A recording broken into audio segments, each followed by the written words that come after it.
Bonjour et bienvenue à tous. Depuis la nuit des temps, diverses créatures n'ont cessé d'alimenter les récits au point d'en devenir des légendes. Des animaux fabuleux aux monstres terrifiants comme les serpents de mer, certaines créatures supposées mythiques se sont souvent avérées réelles, mais pas de la manière dont vous l'imaginiez. Voici 10 créatures mythiques qui existent réellement.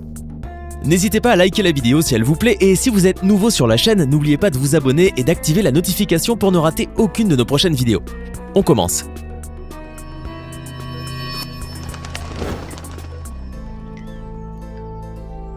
La sirène est l'ultime exemple qui prouve que l'imagination peut créer un mythe aussi populaire.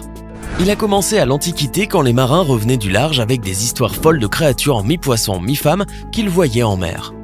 Tout le monde assurait qu'elles étaient aussi réelles que le serpent de mer et même Christophe Colomb a cru à ces récits. Malheureusement, les sirènes ne sont pas semblables à ce que les marins décrivaient. Aujourd'hui, les experts pensent que le mythe de la sirène est basé sur l'observation du lamentin ou de son cousin spécifique, le dugong. Les lamantins ont la capacité de rester debout, une partie de leur corps restant hors de l'eau.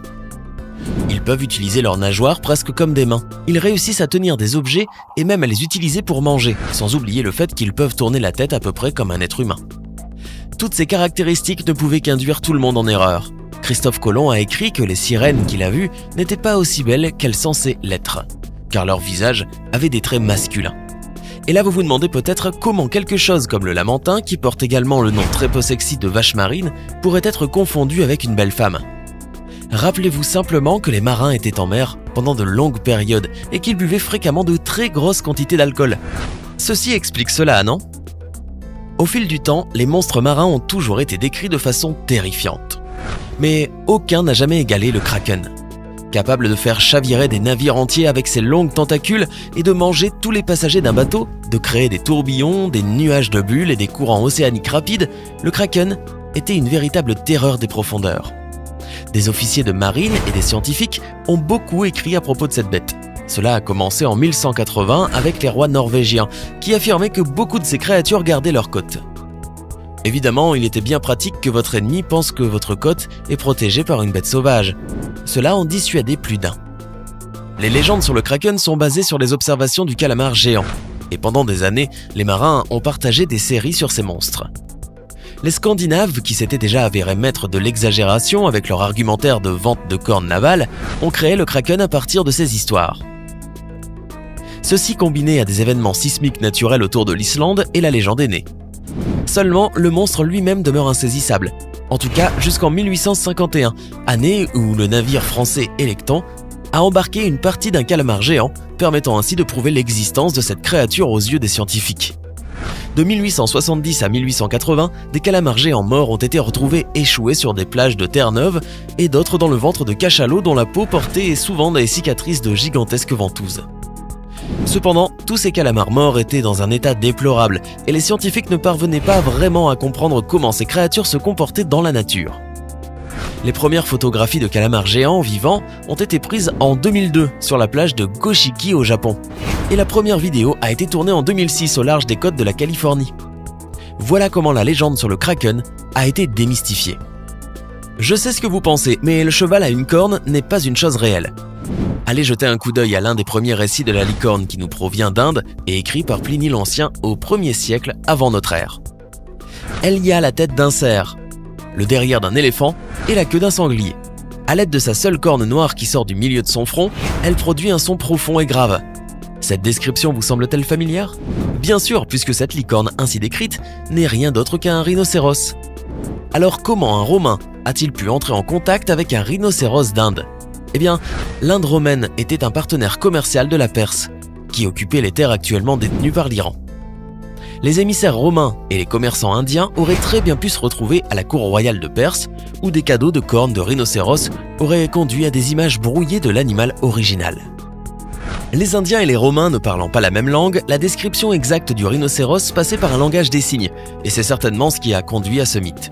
Les rhinocéros n'étaient pas les seules créatures pouvant être à l'origine de la licorne.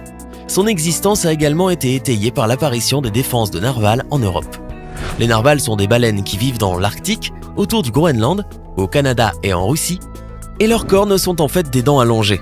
Toujours est-il que cette mauvaise interprétation a été largement utilisée par les vendeurs de cornes comme les Vikings, commerçants perspicaces, en plus d'être de puissants guerriers. Avant de continuer, voici une petite question pour vous. Voyons voir si vous êtes capable de répondre. Lequel de ces animaux n'existe pas vraiment? Est-ce option A, le serpent pénis, option B, la vessie de mer ou encore option C, le pied de requin? Réfléchissez bien et écrivez la bonne réponse dans les commentaires. Allez, on continue. Lorsque le premier spécimen d'ornithorynque a été envoyé en Angleterre en 1799, les scientifiques ont cru à une plaisanterie. Ils étaient convaincus qu'un ingénieux taxidermiste chinois avait attaché un bec de canard au corps d'un castor et ils ont passé beaucoup de temps à chercher les points de suture. On peut difficilement leur en vouloir. Qui aurait pu croire qu'un mammifère pondant des œufs à la tête de castor et au bec de canard venimeux existait réellement? Eh bien oui. L'ornithorynque est l'une des 5 espèces de l'ordre des monotrèmes, seul ordre de mammifères qui pond des œufs au lieu de donner naissance à des petits complètement formés, les 4 autres espèces étant des échinés. Tous les monotrèmes sont originaires d'Australie, de Nouvelle-Zélande et de Tasmanie. L'ornithorynque mâle porte sur les pattes postérieures un aiguillon qui peut libérer du venin capable de paralyser une jambe humaine ou même de tuer un chien. Ces créatures ont aussi une fourrure dense et douce et sont les seuls mammifères à avoir une réception électro, c'est-à-dire qu'ils chassent en détectant les champs électriques provoqués par les contractions musculaires de leur proie. C'est une bonne chose parce que leur vue est très faible et que l'eau est trouble. L'ornithorynque est en fait assez petit, d'une longueur d'environ 50 cm seulement. Mais récemment, des paléontologues ont découvert un spécimen vieux de 5 millions d'années et qui mesurait plus de 90 cm de long. Ce n'est pas vraiment un géant, mais comparé à ses descendants modernes, c'est un grand garçon. L'ornithorynque d'avant devait être un prédateur pour les grenouilles contrairement au type moderne qui mange principalement des vers et autres invertébrés. Cet animal a été chassé pour sa fourrure et il est désormais considéré comme une espèce menacée. La bonne nouvelle est que le zoo Taronga en Australie a réussi à les élever en captivité. Les premiers dragons jamais décrits viennent d'Asie, où il existe des créatures semblables à des vers sans ailes qui ressemblent plus à des serpents géants qu'aux dragons que nous voyons dans l'art médiéval. Le dragon européen, quant à lui, est devenu un élément incontournable de la culture populaire sous la forme de monstres écailleux, de lézards géants cracheurs de feu qui retiennent de jeunes filles prisonnières, jusqu'à ce que des chevaliers en armure étincelante viennent les abattre. Mais en fait, les dragons ont-ils jamais existé? Certaines personnes croient que les légendes sur les dragons ont été inspirées par les premiers peuples qui ont découvert des fossiles de dinosaures à travers le monde. Et cette théorie a beaucoup de crédibilité. Les os d'un ptérodactyle, par exemple, seraient facilement confondus avec ceux d'un dragon. Les fossiles de grands animaux que l'on peut retrouver de nos jours sont encore sains et nous disposons des connaissances scientifiques pour nous aider à les expliquer. Seulement nos ancêtres, eux, n'avaient que leur imagination. Et un crâne de Tyrannosaurus rex donne largement de quoi y laisser libre cours. Une autre source possible du mythe du dragon pourrait être le dragon de Komodo, qui peut atteindre 3 mètres de longueur et peser jusqu'à 68 kg. Ces lézards effrayants se trouvent en Indonésie et peuvent courir à des vitesses allant jusqu'à 12 km/h. Ils peuvent plonger et nager, se tenir sur leurs pattes arrière et même grimper aux arbres quand ils sont jeunes.